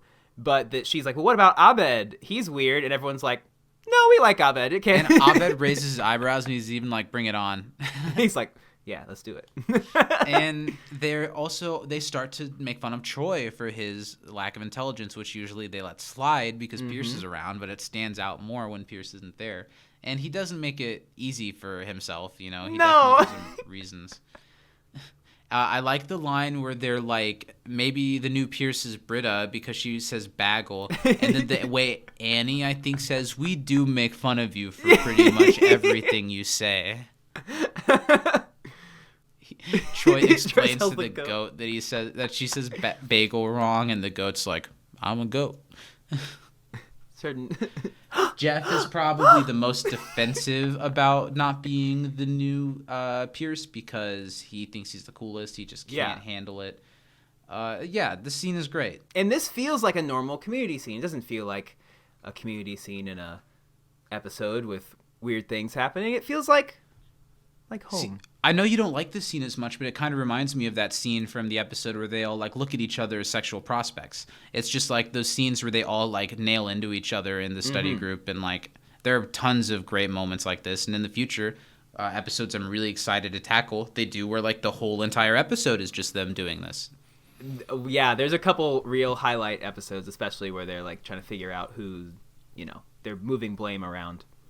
Right. There's a funny interaction when they leave the room where Britta and Annie are trying to like one up each other with Pierce insults, and they call like one like the double Pierce. You're double Pierce. You're triple. You're triple Pierce. There was some weird sound editing here where it was like them yelling at each other over the table. Then it cuts to them walking outside of the room, which is like up the hall or whatever, and the audio doesn't split. It's like the same continued audio through a cut where they've moved quite a bit. Yeah. And then like Annie and Britta are talking over it, and then it like fades into just them talking. I just thought the sound editing was a little weird. Yeah, I think especially like where they start this scene with like Shirley immediately having a line that like you can kind of hear, but like if the subtitles weren't there, I probably wouldn't have like actually caught what it was, because like you said, it was just kind of like over the top. So Shirley leaves faster than everyone else, angry about the old Pierce, and this is giving Jeff an opportunity, probably because he feels threatened in his position, as always, that they need to get Pierce back in the group to bring the harmony back together. Pretty insensitive of Jeff. I feel like Shirley would have eventually felt sorry for Pierce and would have let him come back in, but Jeff is concerned about himself. Yeah. And I think that I get that Jeff and Britta have their own like storyline going on right now, but they really kind of get, you know, selfish here.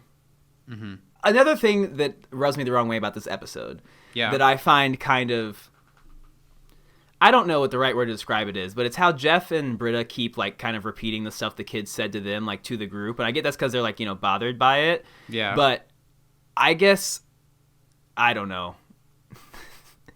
There's something I don't like about it. I don't know what it is. I don't know if it's that I think that maybe I think it's odd that they would like fixate on this so much. Yeah, hold those kids. Well, even hold the kids high enough that they would start to imitate it. I think they'd just be like, "Oh, they're stupid kids." Well, even like if it like bothered them, which I think it does, and that's fine. But I just don't like that they're like, "Well, I'm now going to act like those kids because those kids are so cool." Like, yeah, I see you. I see you. Now we get a really funny scene. Another of the several scenes in this episode that are hard to laugh at, but kind of impossible not to laugh at. It's funny because it's so ridiculous and so awful. So the group is making Pierce apologize to Shirley. They're telling him exactly what to say, exactly how to do it. Pierce is, of course, stubborn about it because he doesn't feel a need to apologize, but he eventually agrees. And they're trying to get Shirley to forgive Pierce so he can be back in the group, but in a way that doesn't give away that they're doing it. It's some typical study group stuff. And Pierce, shuffles over to a park bench to apologize to Shirley, but in fact, he walks past Shirley to another park bench where a somewhat similar looking woman is sitting. Yeah. It's really not the best Pierce moment shining wise, but the whole study group is there to watch it, and also Troy and Abed are doing some pledge type stuff for a fraternity to cross that off the list. They've got pretzels up their butts, and Troy put mustard on his, which is like a classic Troy line. What a weird thing though to make them put up their butt. Soft pretzels. Yeah, you assume they're soft pretzels. Well, why? I don't think he would put mustard on it if it was a hard pretzel. Have you ever had like pretzel sticks with mustard? That shit's delicious. I haven't put mustard on pretzel sticks, but I trust you. Yeah, give it a go sometime. It's good. Okay. But yeah, they're definitely up my butt, pretzels. right? I'm just exclusively. Which is like a classic Troy line, really funny. Yeah. Now, I was not in a fraternity. To my knowledge, you were not in one either. But you know what I'm never going to be down with? Some of the like hazing shit that they did make people do. I know that like college is like no hazing because people die, but they still do. And a lot of times it's like, the like gay panic bros, and then the hazing stuff is like, let's have sex. It's like, okay, strip down butt naked, rub yourself in oil, and then wrestle each other in front of us. And then we're each going to put one of our balls in your mouth. Yeah, like that's literally like what it is. And I'm like, and y'all we're have gonna some let repressed... it linger. You have some repressed stuff in there, don't you? Don't you, Chad? You got. Yeah, your haze is to be in a committed relationship with me for 20 years. How bad do you want in on this frat? Let's hold hands. Meet me at Quad. You can join our club, but you have to vacation with me in Cabo once a year. No cell phones, no pictures. Just bring your body, your tightest Speedo, and a bottle of rubbing oil. It's totally like that Always Sunny. Like, we're looking for dudes to hang out in our party mansion.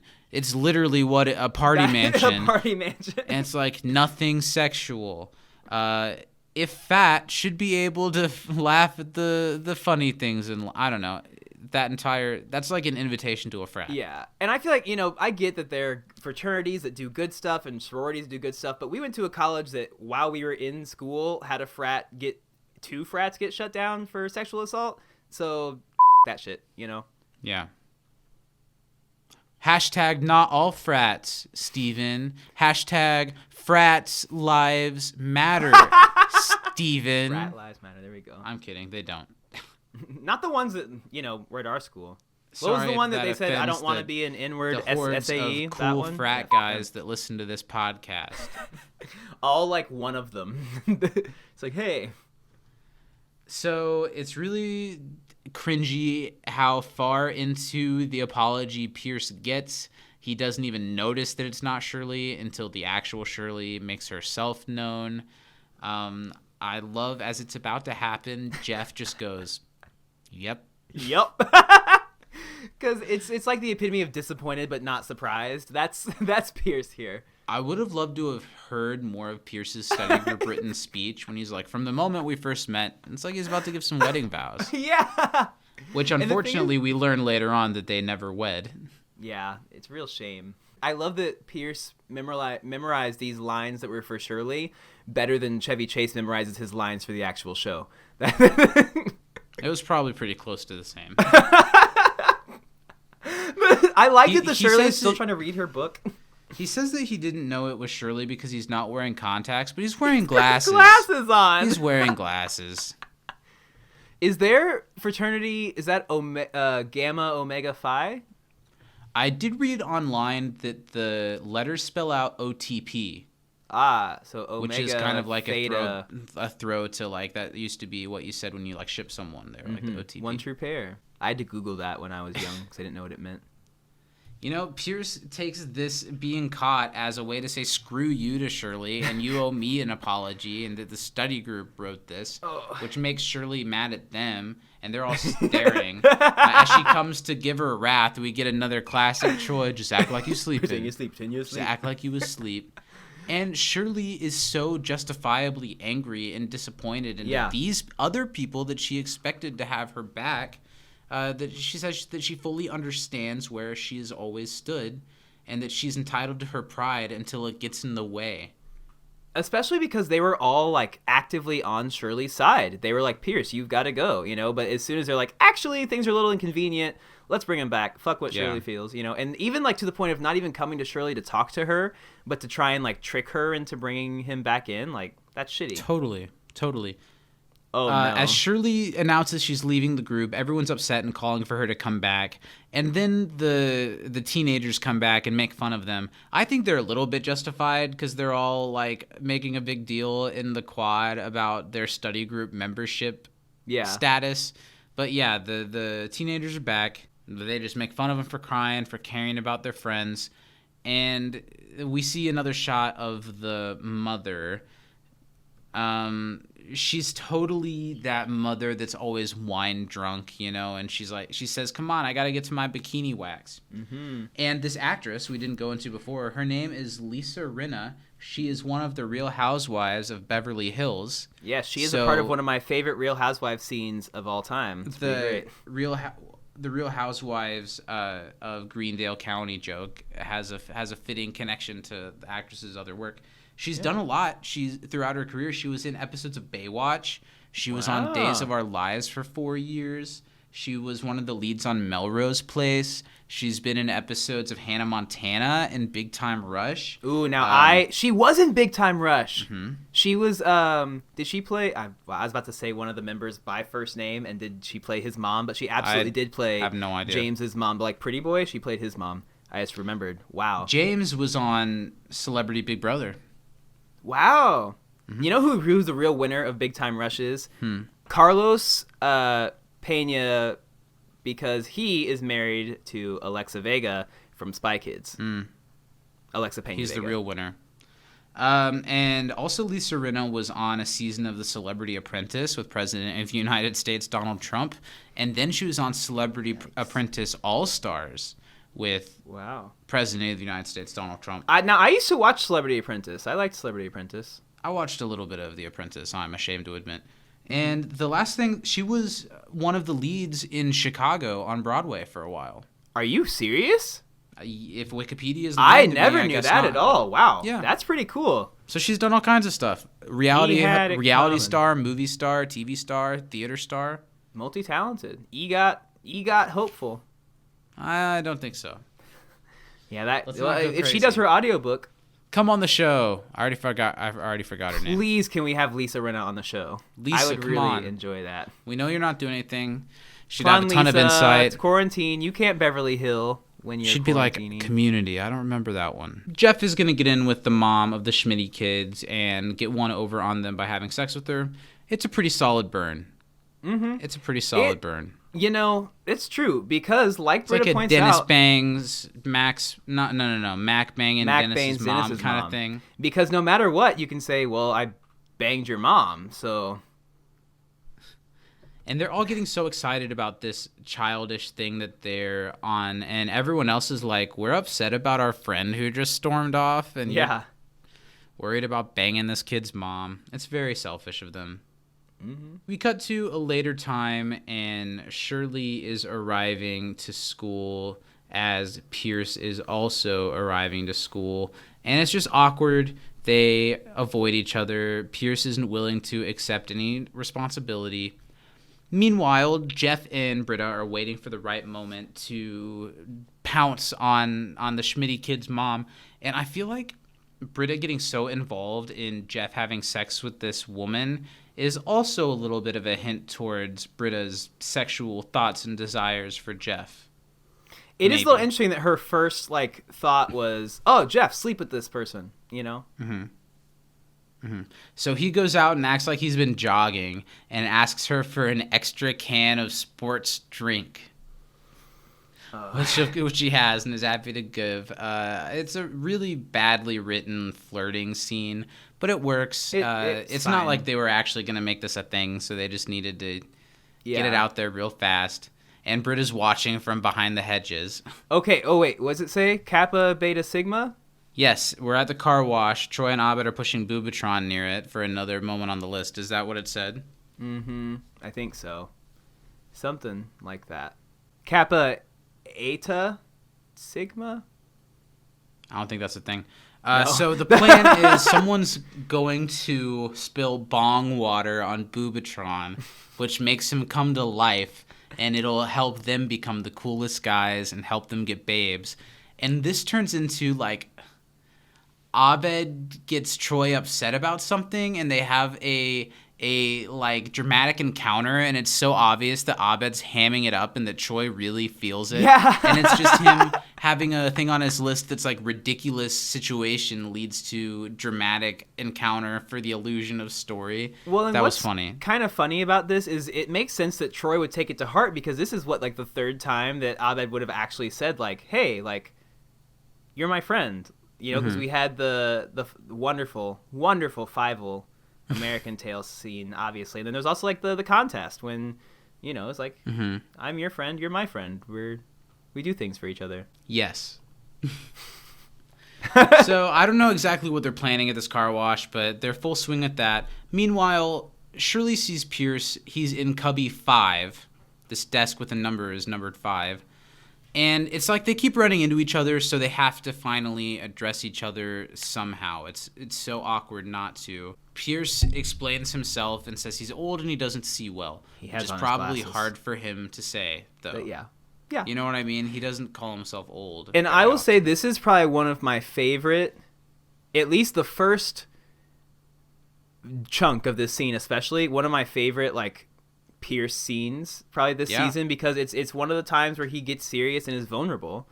And it's not often that he does it with someone other than Jeff, so that's nice to see too, especially someone like Shirley. Mm-hmm. They have a nice conversation where they explain where they're coming from, with how they're both sick of the way the group treats them, how the younger people look at them. And Pierce is even able to say that he thinks that Shirley is the hardest working one of all of them by raising a family. Mm-hmm. It's nice. They're able to bond. I still think it's really big of Shirley to do this at all. Pierce certainly doesn't learn enough this episode. He certainly doesn't end up a changed man because of it. And why should we expect him to, I suppose? Mm-hmm. Shirley's the one who's doing all the heavy lifting here. Pierce just said a couple of nice things for once. It's true. He still says that he doesn't think that it's wrong that he pantsed her. He'll never see that. No. And he does say nice things to her. But yeah, and he doesn't actually learn from his mistakes. He just kind of compliments her, which does not forgive what he did. And like you said, it is big on Shirley to, like, recognize that she's like, okay, you know, I do like being a part of the group, and maybe Pierce and I have some things in common, even if he is, like, awful. And then Pierce... And it ends with something terrible. Of course it does. You know, Pierce... They have a nice moment. They should just leave it at that. They're probably both going to rejoin the study group. And then Pierce goes over and leans in for a kiss. Did I read that incorrectly? Yeah, I think so. We cut to the cafeteria, and in this middle of this community college cafeteria where her children do not go, Jeff is giving this mom a sensual back rub while Britta watches and smiles. There's some layers there. There's some stuff to unpack there. That's for a different podcast, though. She's drinking vodka out of a water bottle, which I'm sure is something most of the people on those Real Housewives reality shows do. And the teenagers start laying into Britta, and Britta is able to, direct them towards what's going on with Jeff and their mom. The lead Schmitty is eating an ice cream cone, and almost always ice cream cones in movies are mashed potatoes. Mm-hmm. And I noticed that this kid did some good fake ice cream cone eating action. Oh, he nice. Made it really look like he was licking the inside of it, and he wasn't. Oh wow, nicely done then, Schmitty number 1. Jeff nibbling. Literally makes eye contact with the kid while nibbling on his mom's shoulder. Steven, classic move. Steven, was this hard for you to watch? Did it make you relive moments from real life experience? You know, there's nothing like the power that one feels while making eye contact with a 3-year-old while nibbling on their mother's shoulder. Promise the next one will be better than that. On behalf of Steven, I apologize. It'll just be me and Alex from now on. I want to apologize to all the mamas, the baby mamas. He the wants baby to mamas, apologize, mamas. and also please send in your phone number if you're interested. You know, if The more there you are any, eligible moms between a certain age range that want to talk. Baby, Tell me if you about your want to day. take a ride with me, then why? Hey, must be the money. Toss me the mommy. Also, I'd prefer if you were in a better financial situation than I were in, because I really would like a sugar mama, not just a regular. Yeah, he's like, be a mother. mom and also be willing to be my mom. At least in a financial kind of standpoint. Anyway, the kid calls out Jeff for being pathetic, and it is pathetic what they're doing. And the mom calls him out for being pathetic.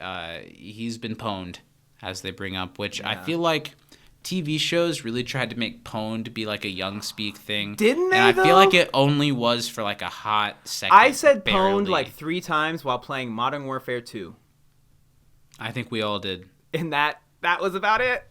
This is the part where one of the kids calls Britta a whore, which is not cool. That's Yeah, not a word you that's throw pretty around. aggressive.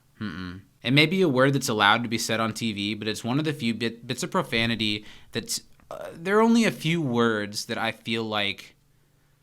I don't know, anything can be said in a way that cuts an edge that shouldn't cut, but there are a few words that I feel like you just shouldn't call someone. You shouldn't... And most of them are like things that you should not call a woman. Call women, yeah. You shouldn't call... And calling someone a whore is really bad. Because it has a lot of weight to it. Like yeah, it the just, like, it's a C heavy word is a word that I don't even like to say because of... No, and you know what's funny enough though, Zach, and this doesn't have to be on pod, but in like Australia, All and, like, the rest UK, of it is, so who cares? yeah, they say the C word Yeah. like pretty, but they like say it different. Like when we say it in like American, it's like "Hurr." That's It's why like, I say that like any word can be that, because Yeah. I think I know when I can and can't speak profanely, and I think that just like how I think things that aren't funny can be funny, it's just all about the it's intent. context. It's all context.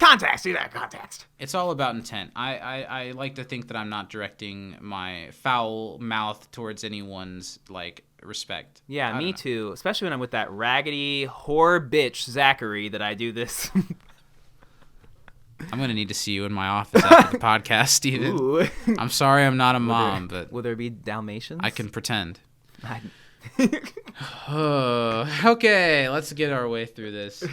Jeff, I don't know, insults the children and their mom, and the mom stands up for her child.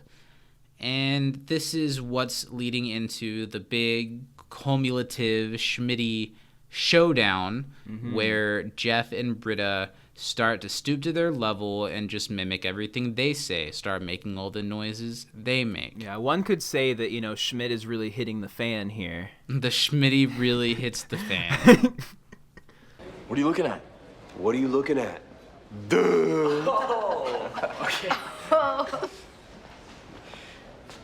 What are you looking at? Duh. School is ass, Mark. School is ass, Mark.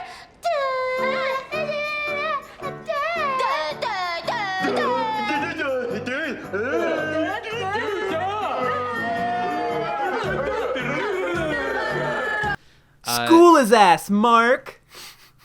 And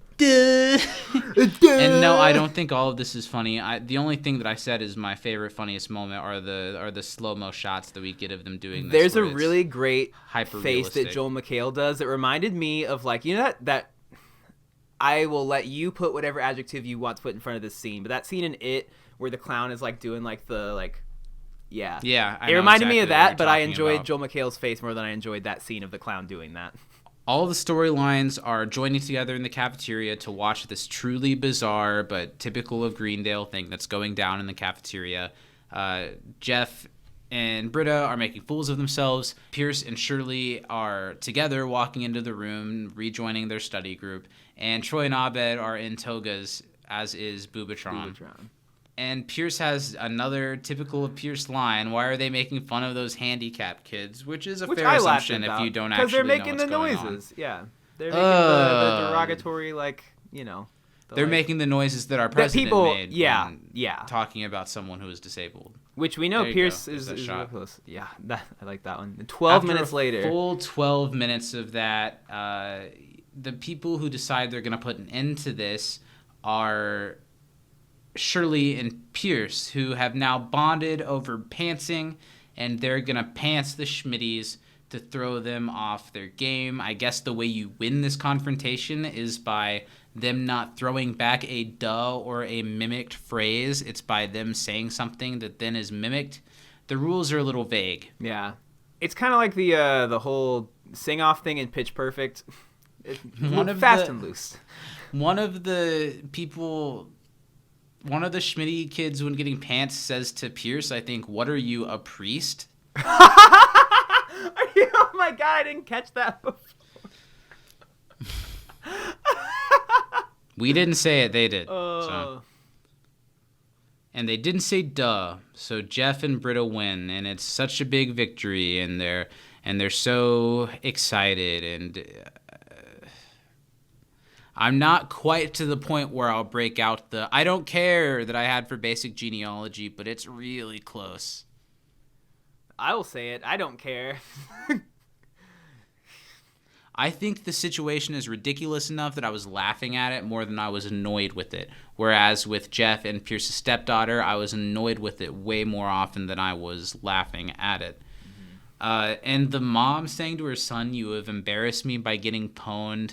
Yeah, because the Pretty kids bad. points out the fact that they are minors whose pants were just pulled down by adults in a public setting. And then he's like, "I'm going to call the cops." Right. And the We mom's showed like, you high schoolers. They yell at them. Yeah. I do like, though, that even the rest of the study group knows that Jeff and Britta are ridiculous here. Like, the look on Annie's face is like, ooh. Even Troy and Abed are like, yeah. Pierce and Shirley are back in the group, and Troy and Abed are wrapping up their list thing. Troy's had about enough of it. It feels forced and not so much fun anymore. They talk about how, those quintessential college experiences you expect to have, they don't usually just happen naturally. It's not exactly how you think it's going to go, which prompts a cafeteria-wide food fight. One of the things that's on the list actually does happen spontaneously, which is a nice way to tie it all together. However, I feel like this food fight ending, even though I really like everything that's about to come, is it's like they're sweeping a lot of stuff under the rug to get to this point. You know what I mean? It's they had let's the idea forget for about this what ending. just happened. And they're like, how can we make this happen? And they said, fuck it, food fight. Right. There's a food fight. The Schmitties start throwing things at the study group, but they tackle Troy and Abed before the people who were mean to them. Yeah, also, weren't they being escorted out of there by their mother because it was time to go? And the look of absolute joy on Troy's face when he's like, food fight. Food They're fight. so down. They're not mad at all that they just got food thrown directly in their face. And it begins the most perfect parody, college party song playing in the background as we get a really nice ending montage of a food fight. I thought while watching this, I definitely thought the episode finished stronger than it started for me. But I think a real highlight is this song, because this is one of the best original Community songs of the first season, because it's so good.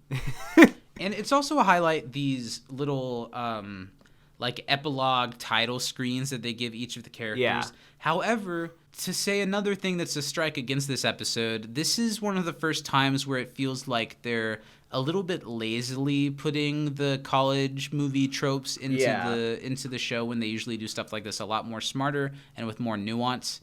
This seems like the whole Abed storyline in this episode does feel a little season 4.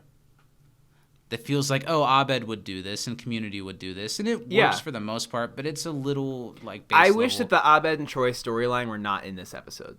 Right. I think it could have complemented something else a lot better. It was just kind of something to happen as a B story. Absolutely. So all of the Schmitty kids get is. little titles of how they're Supreme Court justices and how they go on to be super successful, which tracks for the way society seems to work. And then we get the things about the study group. Annie remained Jewish despite ingestion of airborne pork. That's a pretty funny one. As Shirley and Pierce look at each other, Shirley Bennett and Pierce Hawthorne never wed, which we're all very sad to see. Britta Perry, proud owner, used probably my iPod favorite Nano one. in 2014. I've seen this episode a ton of times. You know, there's the whole Community lore where in the episode where Pierce has, spoiler alert, passed away, and they're doing the lie detector thing, she is gifted an iPod Nano from Pierce. That episode came out in 2014. I never put that together. Yeah.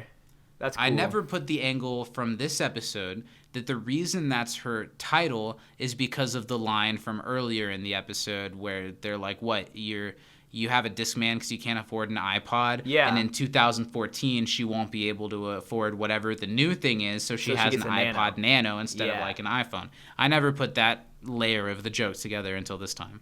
It's funny. And then, Mark Cahill, the lead Schmitty, got his medical license revoked. Is that what it said? Yeah, it said like he's in hiding or like can't be found or whatever.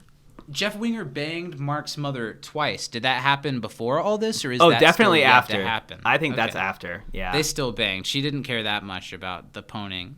No. And of course, Troy and Abed and MJ will be back MJ. in College Cut-Ups 2 Panty Raid Academy.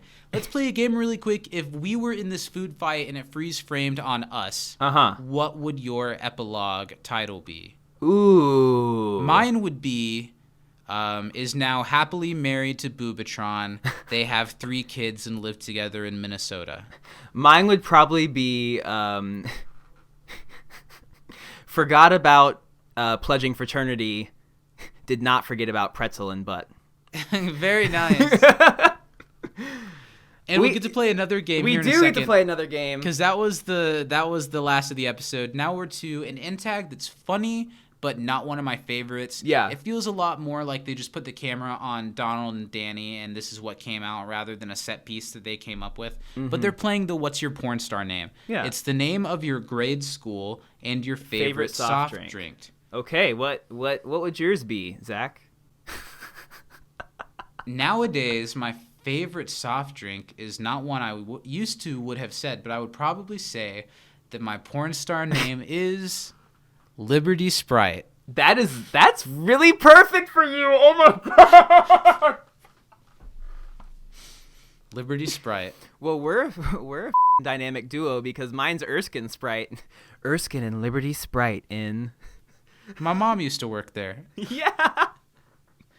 And yeah, to go through Troy The and Sprite Abed's boys. George Sprite Washington boys. Lemon Fresca and Henry David Thoreau Diet Squirt, which are also great. Then they have that pretty funny thing where they trade voices back and forth, talk about how many thousand pornos they've been in their time. How many pornos you've been in? It was just a cute little thing to end an episode that, is pretty inconsequential. I started this review feeling a little bit better than I expected to about the episode, and ended it feeling a little bit lower than that, but I still firmly think I agree with where I placed it according to other episodes. What are your final thoughts, Steven? What do you think this episode could have done to make it a little bit more of a classic? In all honesty, I think that if they had taken a different angle with the high school kids, now I still don't think I would have loved it, but if they had gone more the route of Jeff sees these high school kids and sees the leader of the group and tries to like take him under his wing without the kid wanting it, I could see that being funny. I could see even if like, I don't know, the kids maybe even saw the study group and was like, oh, hey, you're a group of friends, but then like realized they didn't really do anything. Yeah. I think that there was a way to have them still not be necessarily on the same side without having it be like they're just extremely obnoxious and that's why they hate each other, you know? I think it could have even worked if they were just as obnoxious, but the episode gave them a better reason to focus on the study group. If the study group inadvertently did something to cross them, and then they had like the blood feud. Or if they couldn't do something like they were supposed to do their classes, but like something got canceled because of something the study group did in the past or something like that. Something like that, yeah. So, that being said, not our favorite episode, but one that was fun to revisit. There were funny parts in it. Plenty of funny things that I had forgotten about. So, who stood out upon this episode that was a little bit lower quality. Yeah. Who stood above the rest? I'm going to give an honorable mention, first of all, to Abed, because I think that he and Troy's storyline, I did enjoy it, even though I don't think it necessarily... Not an A-tier storyline, No, but one of the highlights having of the episode something for drive sure. along that was, at least entertaining to sure. go back to. So that was cool. But my MVP goes to Shirley, because I think that it was big that she not only stood up to Pierce, but stood up for herself to the study group too. Because even after they got rid of Pierce, she said, you know what? I don't want to be around you guys either, because you don't respect me or value my actual feelings, so I'm out. And I think for that, Shirley gets points. Now, she also at the end forgave Pierce, blah, blah, blah, whatever. But I think that especially for me was like, okay, good on you, Shirley, because, it would have been very easy just to like sit back and take it and be like, oh, that's not nice, but she was like, I'm out. So Shirley For me.